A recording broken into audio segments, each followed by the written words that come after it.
Kalau COVID memapar 50.000 orang per harinya, maka pemerintahan sekarang dalam keadaan genting. Ini adalah analisa banyak pengamat pertahanan di mana akhirnya angka 50.000 tersentuh juga. Tingkat ketidakpercayaan masyarakat terutama karena efek rasa lapar di perut kelamaan akan sulit dibendung walau dengan kerja keras pasukan buzzer yang jumlahnya ribuan bertahan membenarkan apapun tindakan pejabatnya. Tidak akan menang buzzernya, malah balik badan buzzernya mungkin. Lover bisa jadi hater saat ini. Bener deh, perasaan itu bisa berubah dengan cepat kalau kekecewaan demi kekecewaan didapat dalam hubungan relasi pertemanan. Dari lover atau fans berat awalnya, namun ketika masalah perut dan nyawa jadi taruhan, banyak rakyat bakal balik badan dari pemerintah yang dipuja-puji saat ini. PPKM, tuh ini nih kalau bernegara pakai narasi. Ada aja singkatan baru muncul sampai bingung gua. Sudah banyak istilah-istilah ditambah singkatan-singkatan. Aduh. Oke, kita lanjut. Menjalankan PPKM sebuah kerja keras. Pejabat pusat dan daerah berusaha membatasi gerak masyarakat namun sulit. Mereka tidak bisa diredam untuk diam selain karena perutnya lapar juga karena melihat berita dan informasi apa yang terjadi di kalangan elit sudah sampai tahap memuakkan. Mengapa? Karena para elit mendiamkan dan mendukung TKA, tenaga kerja asing. Adanya tenaga kerja asing masuk sementara efek COVID selama 1,5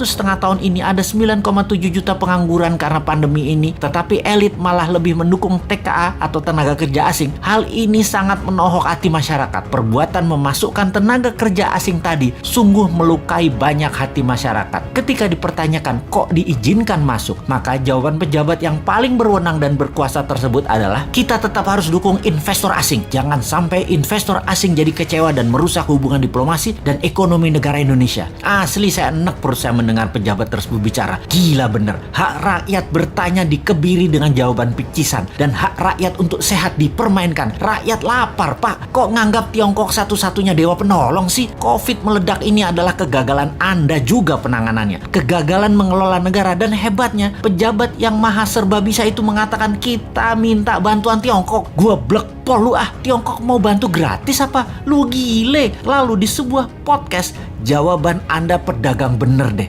Asli Anda ini pedagang. Gua pikir lu negarawan. Kok bisa yang maha baik di pucuk pimpinan masih menggunakan orang seperti begini? Ampun Gusti. Ujian apa bangsa ini sampai diberikan dan mendapat pemimpin dan pejabat model begini? Wahai Tuhan yang maha membalikkan hati, sudahilah hati mereka yang tersangkut karena kesederhanaan pencitraan menjadi mereka mendapat melihat dari sisi yang lain. Dan ingatkan kepada dirinya bahwa selama ini ketika rakyat membelanya bukan berarti selamanya membela dirinya. Kalau nggak amanah, kalau hanya dia lagi yang diuntungkan, kalau pajak makin tinggi, kalau makan makin mahal, kalau kesehatan makin memburuk, ketika ketidakamanan terbukti dan yang tadinya mendukung memberikan amanah ke Anda, mereka punya hak mengambilnya kembali. Jangan marah dan kecewa wahai para pejabat yang terpilih. Anda menentukan jalan hidup Anda sendiri. Manusia menulis sejarah hidupnya sendiri. Begitu juga Anda para pejabat. Sejarah apa yang mau kalian tulis atas jalan hidup Anda kelak dikenal, Anda adalah diri Anda sendiri yang menulis. Anda yang membuatnya.